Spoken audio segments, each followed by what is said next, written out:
Hi! If I had to start painting again at 40 and I wanted to avoid wasting money, overwhelm, buying a whole bunch of supplies that I did not need, this is exactly what I would buy first. Because honestly, I made so many mistakes when I started. I bought super huge paint sets because I somehow thought magically having all the colors would make me a better artist. I bought ridiculously cheap paints and got super frustrated with them not doing what I wanted them to do.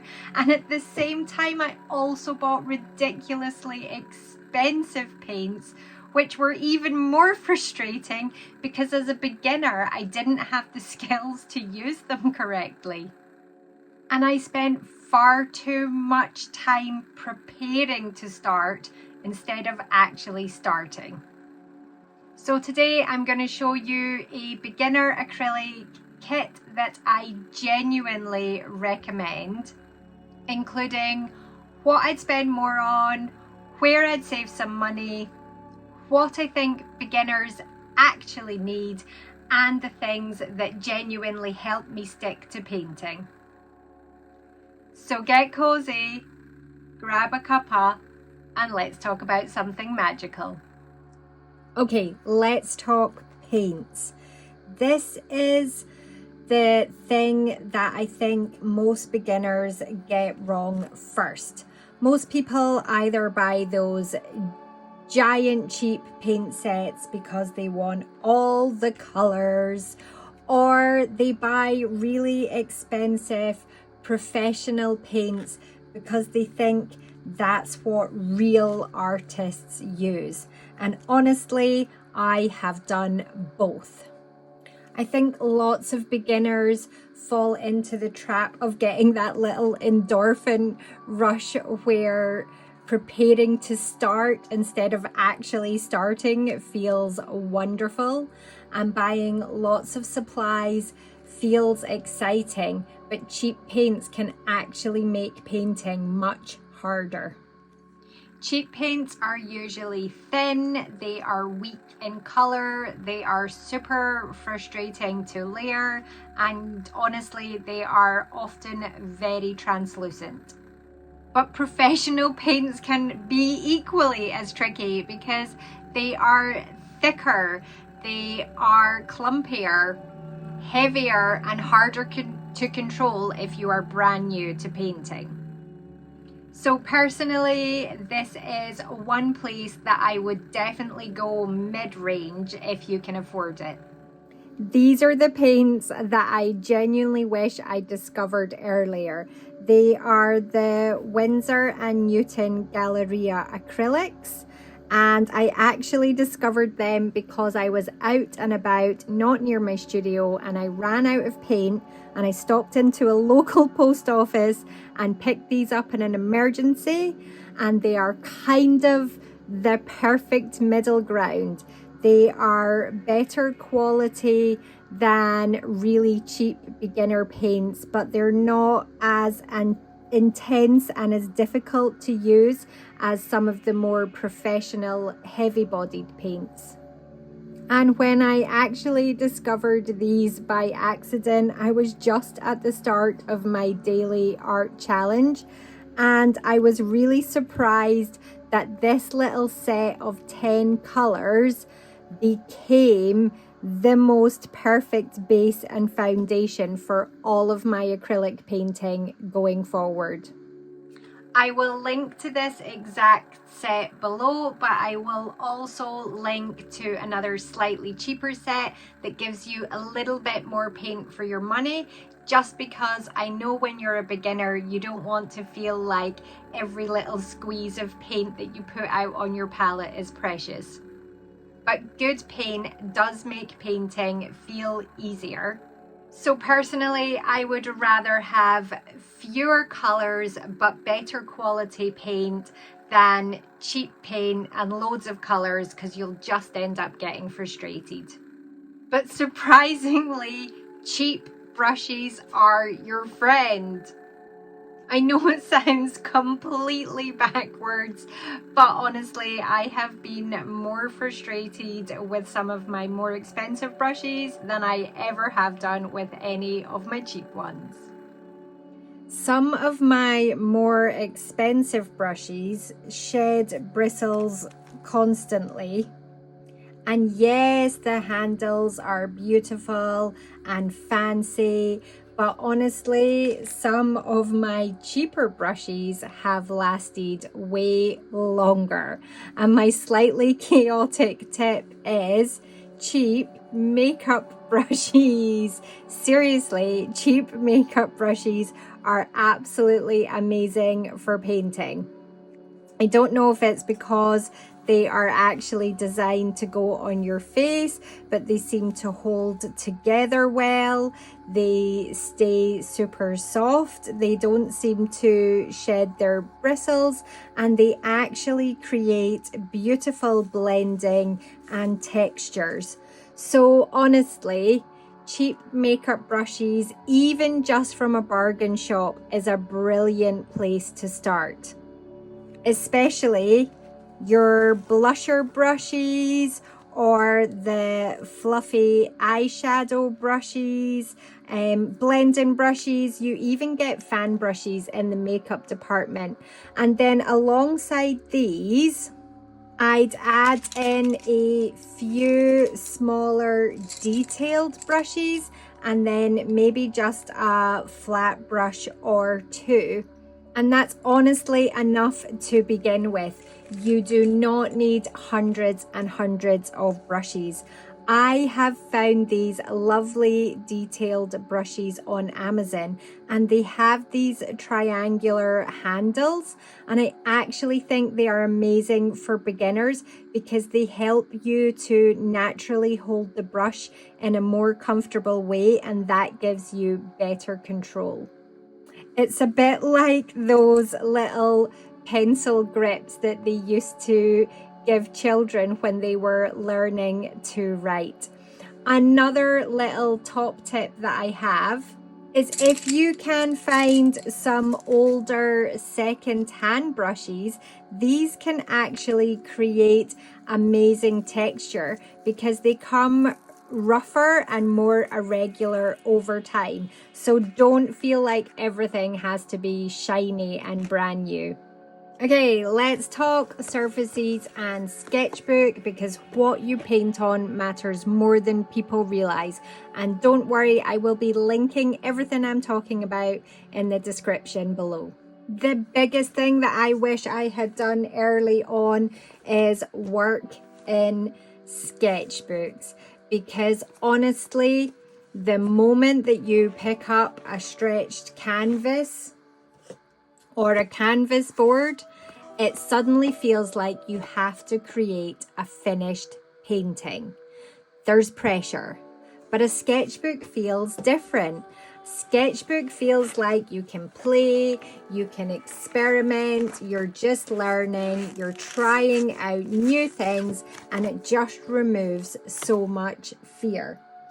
Now, personally, I do think that it is worth getting a sketchbook with some decent paper if you are going to paint in them. This is my favorite sketchbook for painting in, and I'd recommend anything that's got around about a 300 grams per square meter thickness, because any paper that is thinner than this can start warping, and it'll just be so frustrating when you're trying to paint. But you don't need ridiculously expensive sketchbooks either. I would just avoid something that is super cheap where the paper kind of feels like tissue, and I will absolutely link my favorites down below.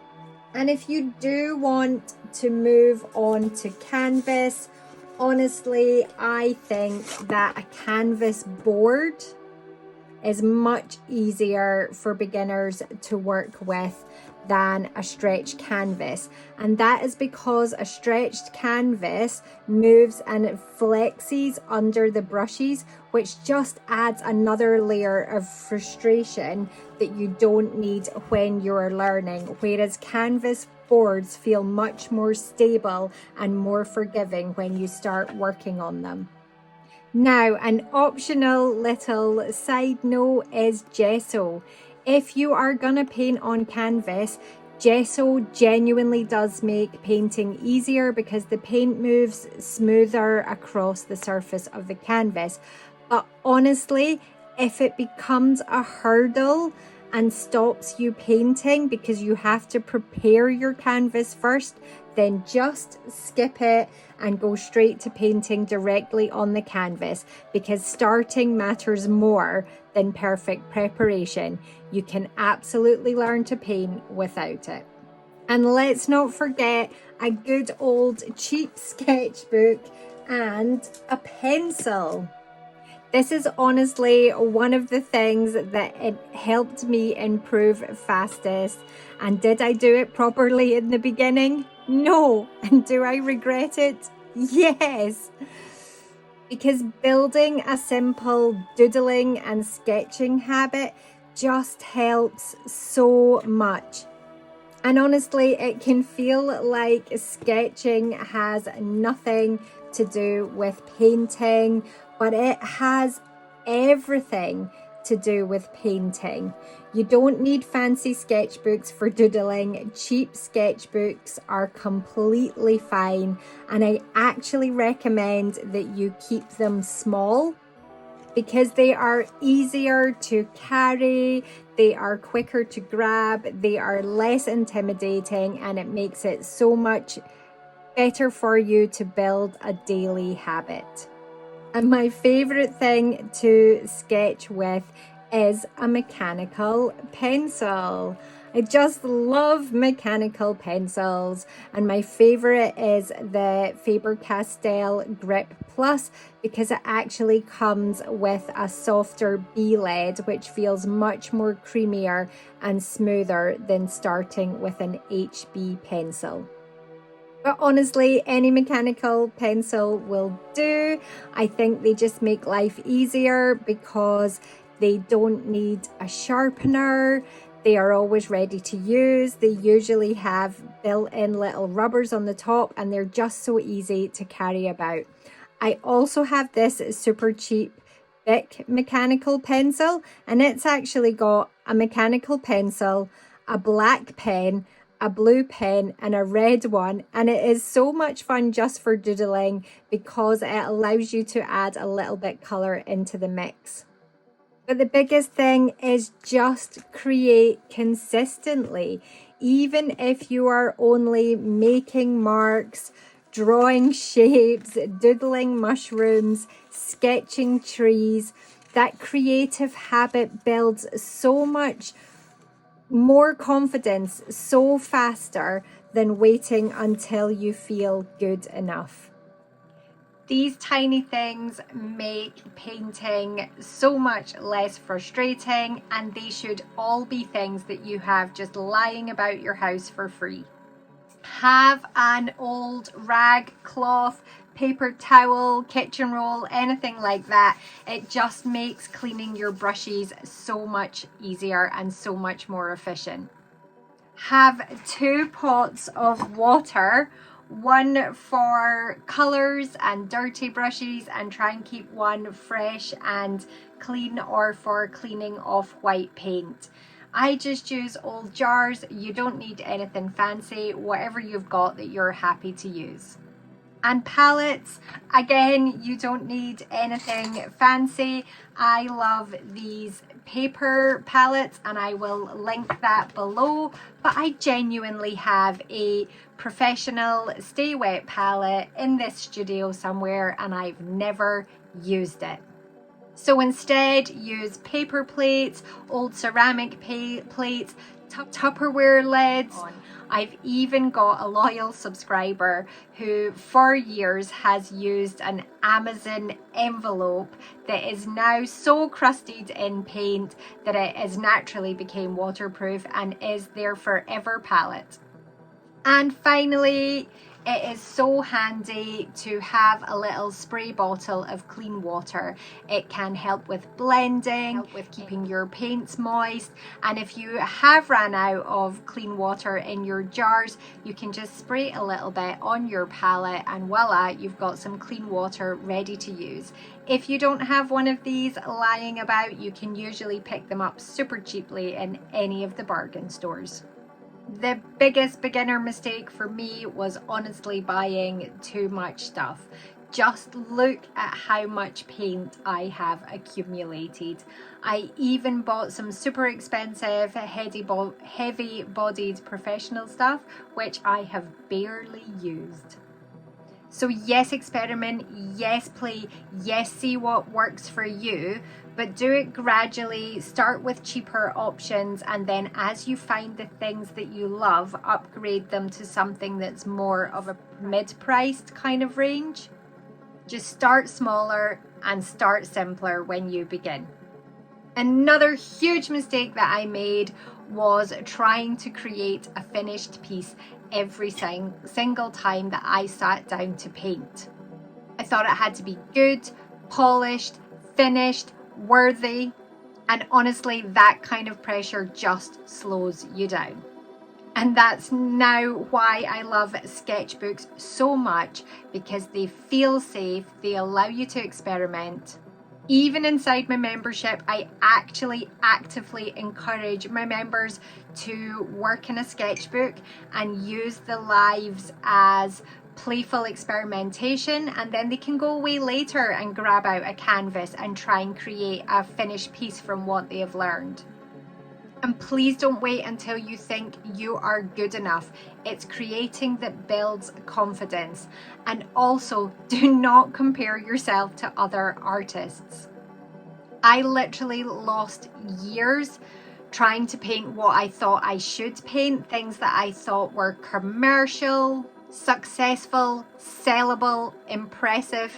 But honestly, it wasn't until I broke my wrist and challenged myself to paint every single day for a whole year that I removed all of that pressure and I was able to find myself and my style.